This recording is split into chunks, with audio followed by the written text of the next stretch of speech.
It stretched from the Pacific Ocean to the fringes of Western Europe.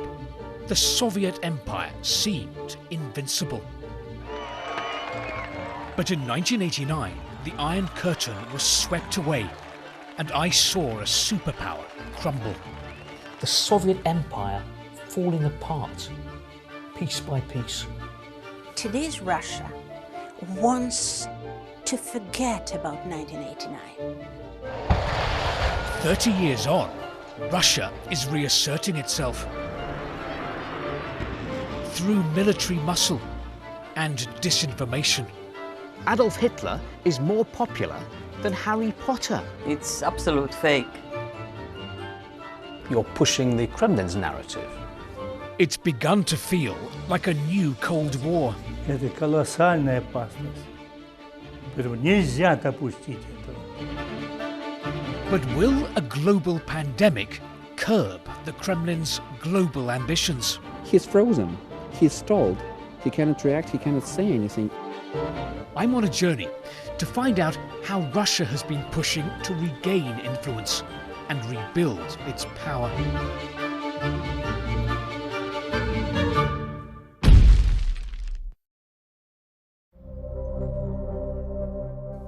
Throughout its history, Russia has swung between wanting to be part of Europe and competing with the West. Right now, it's set on rivalry.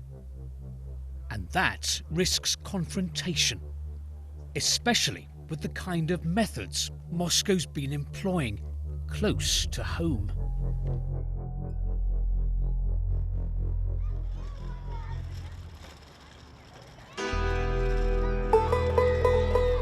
They call it the Jewel of the Black Sea.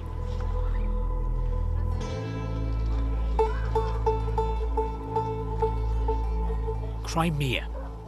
Once part of the Roman Empire, it fell to the Ottomans, then to the Tsars and the Soviets. Most recently, it's been part of Ukraine. But the beauty belies geopolitical tension, for Crimea has become a flashpoint between East and West. This is why. In 2014, masked soldiers in unmarked uniforms seized control of a Ukrainian peninsula, Crimea. They acquired the nickname the Little Green Men, but they were Russian special forces sent in by President Putin after Ukraine's pro-Western revolution. At a hastily organised referendum, voters backed joining Russia, but the poll, widely condemned, wasn't internationally recognised. It had taken Moscow less than a month to occupy and annex a piece of its neighbour. For many Russians, this was cause for celebration. I first met Ira in Moscow back in the early 1990s. She has a second home now in Crimea. Emotionally, it means very much, because just if we look back into the history, 2 or 3 centuries back, since that times, the Crimean history has always been connected with Russia. In the West, as you know, there's a lot of criticism of Vladimir Putin for what happened here, for Russia taking Crimea. I'm very grateful to Mr. Putin, and I take my hat off and bow my head to Mr. Putin, because he saved the generations of the Crimean people from rivers of blood here. There would be a war because of those extremists who might have come from the Ukraine to settle their own rules here. That's what I think.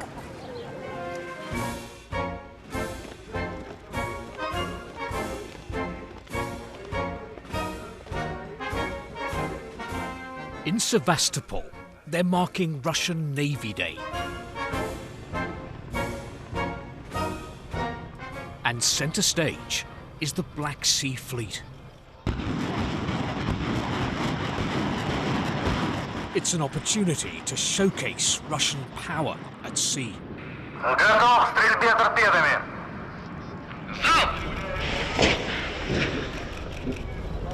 Торпеды поразили цель. Since it annexed Crimea, Russia has become the dominant force in the Black Sea.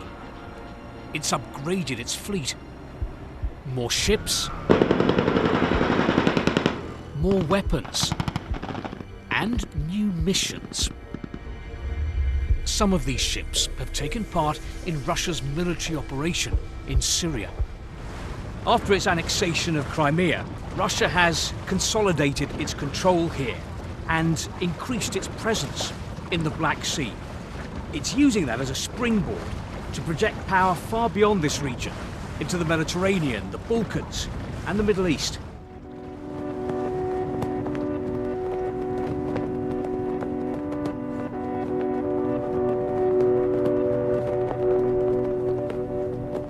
At NATO headquarters, Russia's actions are causing alarm and disappointment. At the end of the Cold War, a partnership with the Kremlin seemed achievable. There was even talk that Russia might one day join NATO. That idea seems pie in the sky now. What we see is a pattern of behavior where Russia is responsible for aggressive actions against neighbors. That reflects that the main problem of Russia is that they still believe in the idea of spheres of influence. Of the 30 NATO countries, 9 of them used to be in Moscow's zone of influence. It's a change in the balance of power that unnerves Russia. One complaint I often hear from Russian officials is that 30 years ago, a promise was made by the West to Moscow that NATO would not enlarge and move closer to Russia's borders. And Russia says the West deceived Moscow. So first of all, no such promise was made. But second, just the idea that Washington or a big Western ally should promise that to Moscow is an idea based on a totally wrong assumption that big countries can promise something on behalf of small countries.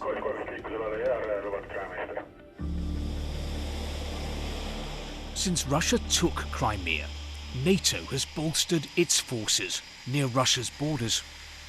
In the Baltic, it strengthened its air policing mission. From Estonia's Amari airbase, NATO jets are regularly scrambled.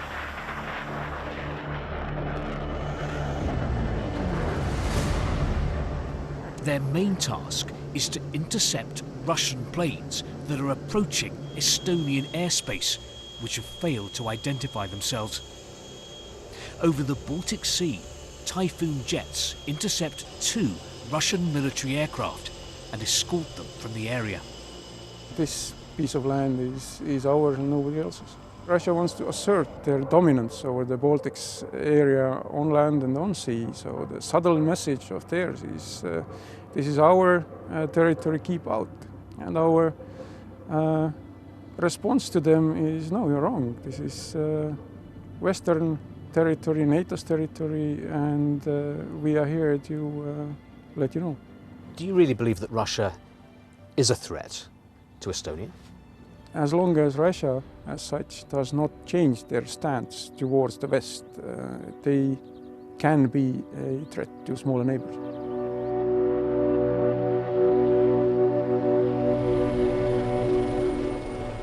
Moscow dismisses the idea that it's a threat to the Baltic. But NATO is taking no chances. After what happened in Crimea, for the NATO alliance, the security of the 3 Baltic states is a priority. The Baltic has become one of the front lines of what feels like a new Cold War between Russia and the West. To Moscow, the presence of NATO troops near its border is a direct threat to Russia's national security. But NATO insists that all of this is purely defensive and a reaction to an increasingly assertive and aggressive Russia. Насколько опасно, по вашему мнению, нынешнее противостояние Россия-Запад? Пока есть особенно оружие и массовое уничтожение, и ядерное в первую очередь, Это колоссальная опасность. Причем может это произойти независимо от политических решений. Поэтому нельзя допустить этого.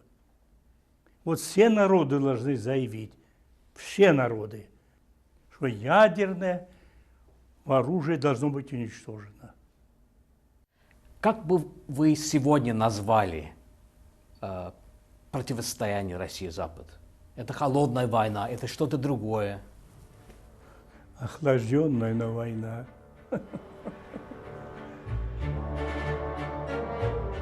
Russia's new assertiveness goes beyond its military. Vladimir Putin's Kremlin has a whole range of instruments for exerting influence. And one of these tools Russia employs against many European countries, including Latvia.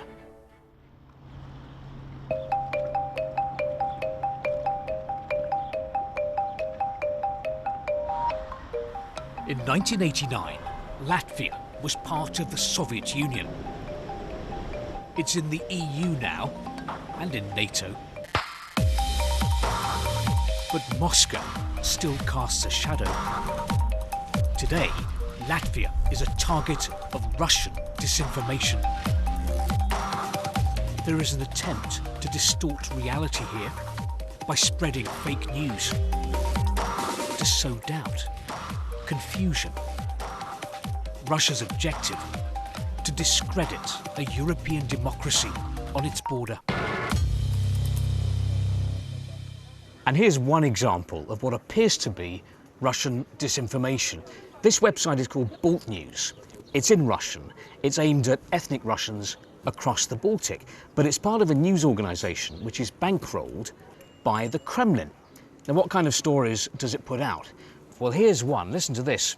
Among Latvians, it says, Adolf Hitler is more popular than Harry Potter. Hitler's Mein Kampf tops the reader's book choice in Latvia. Astonishing. So the impression you get when you read this is that in Latvia, in an EU country, Nazi ideology is thriving. And this story was picked up and republished by a whole string of other news sites. But is it really true?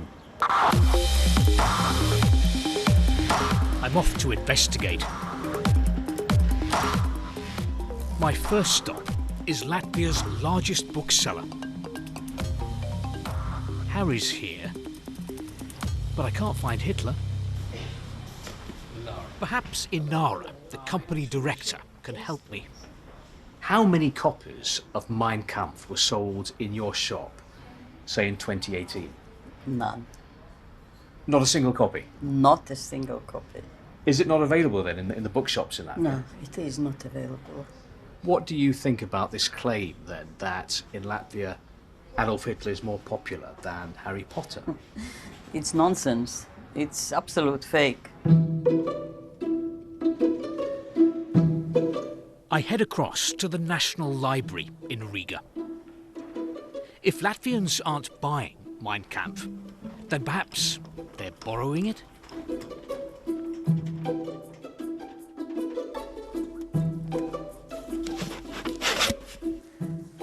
Now, the National Library tells me that in the last 3 years, they've only received 39 requests for Mein Kampf. And if you look at the statistics from across the country, the grand total for all the libraries in Latvia, Mein Kampf has only been requested 139 times in 3 years. Compare that to 25,000 requests to borrow Harry Potter books. I track down the key link to the Balt News story. It's Rita. She runs a second-hand book website in Latvia. Balt News had based its report on data from her site. Now, in its article, Balt News claims that on your site, Mein Kampf has been one of the most clicked-on titles. In fact, there's a section on your site which shows the books which are gaining the most interest from users, and until recently, Mein Kampf was right up there near the top. How do you explain that?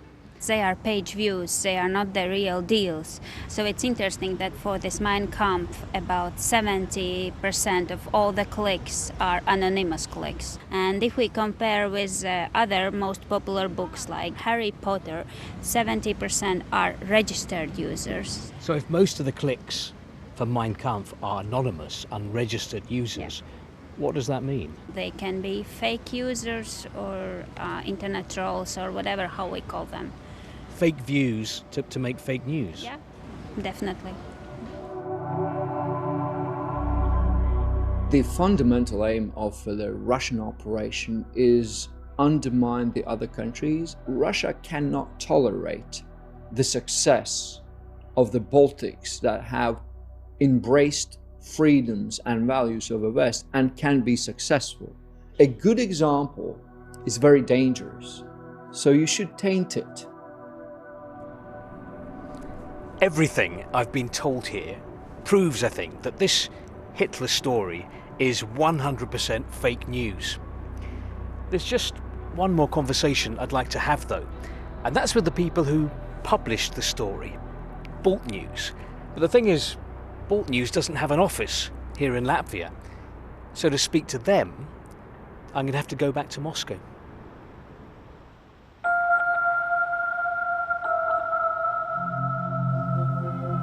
In Moscow, I've come to the headquarters of the state-run media giant Россия Сегодня. It transmits the Kremlin's view to the world. Bolt News is one of its outlets. Your editorial policy is the Kremlin's editorial policy, right? You're pushing the Kremlin's narrative. Мы проект российского государственного информагентства. Естественно, то, что официальный российский нарратив, он нам созвучен. Why don't you publish a piece that says Harry Potter is much more popular in Latvia than Mein Kampf? Это не является актуальным сюжетом. Он не находится в актуальной политической повестке. But it's the true situation, it's the truth. Сегодня лето. Это тоже реальная фиксация факта. Но, наверное, BBC неинтересно будет сегодня издать материал о том, что сейчас на улице лето.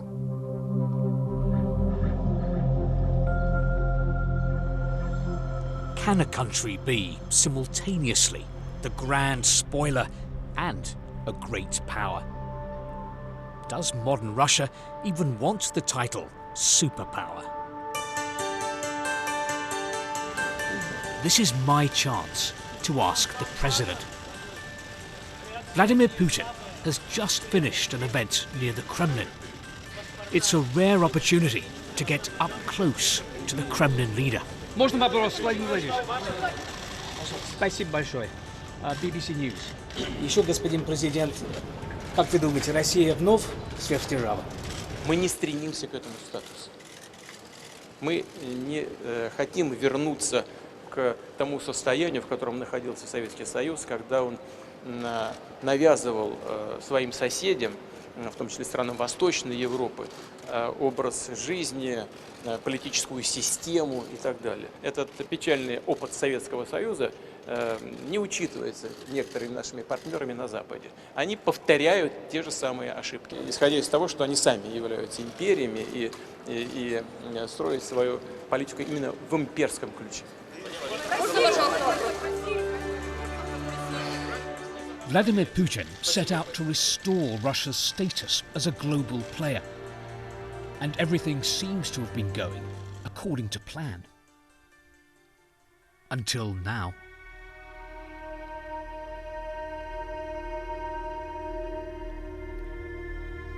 Suddenly, the whole world has changed.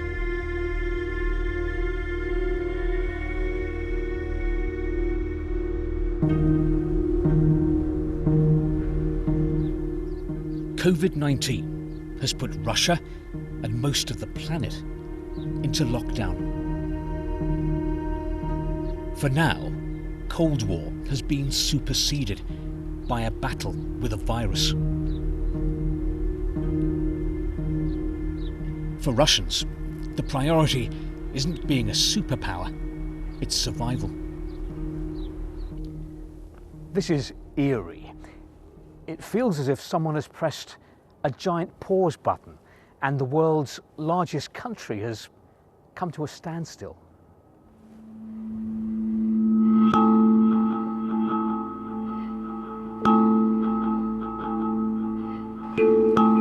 The pandemic threatens to decimate Russia's economy. A crash in global oil prices is making things even worse. There are forecasts of a long, deep recession. We are now facing a totally different Russia, a totally different Putin, and a very weakened regime. Vladimir Putin wants to be seen as being in control, leading from the front. He's come to visit a hospital for coronavirus patients.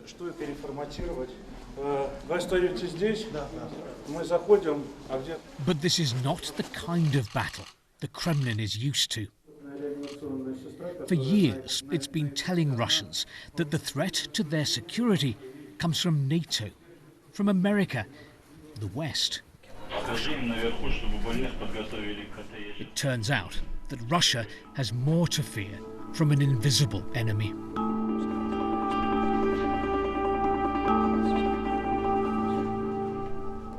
Но риски, связанные с эпидемией, пик, который не пройден, еще чрезвычайно высоки.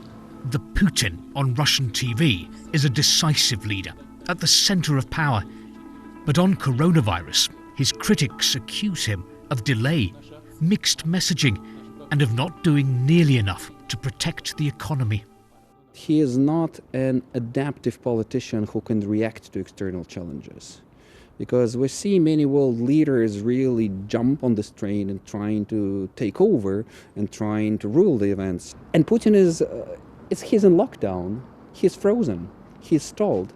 He cannot react, he cannot say anything either to the world or to the Russian nation. Every nation is under pressure from this pandemic. But after years of chronic underfunding, Russia's public health system has been stretched to the limits. На отделение выделяется 1-2 респиратора для работы с инфекционными больными. Изолирована палата. Это вот такая одноразовая пеленка.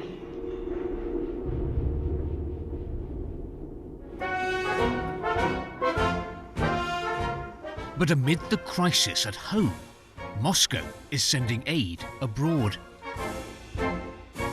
The Russian army has been in Italy to help tackle the epidemic there. Russia saying, we are still power, we are still power, we have possibility to help you. No little green men. This time it was the boys in blue. They presented this as a mercy mission, but images of the Russian military in an EU and NATO country are a propaganda coup for Moscow. It's good for geopolitics, it's good for another country, but I think it's not rather good for us, because the priority is own country, not another. The pandemic is the biggest challenge for Moscow since the fall of its empire 30 years ago. But it hasn't extinguished its determination to regain influence and to be seen as strong. For Russia, the real lesson of 1989, when the Iron Curtain lifted, is that weakness costs power. The paradox is that today's Russia wants to forget about 1989. It was, yes, an amazing period, but it was the period of backtracking, surrender, defeat. So the Kremlin wants victory, wants omnipotence, wants domination, and tries to forget about this kind of nightmare.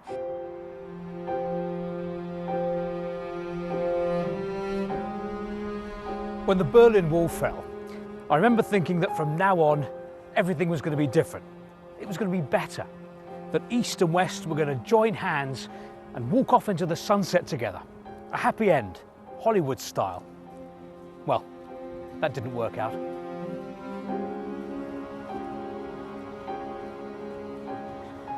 I wonder what will happen now. What kind of a world will the pandemic leave behind? Will this global crisis finally convince East and West and North and South to set aside their differences and work together? Or will the fallout from the virus be so immense that it will increase geopolitical tension and the search for scapegoats and end up building new barriers, new walls?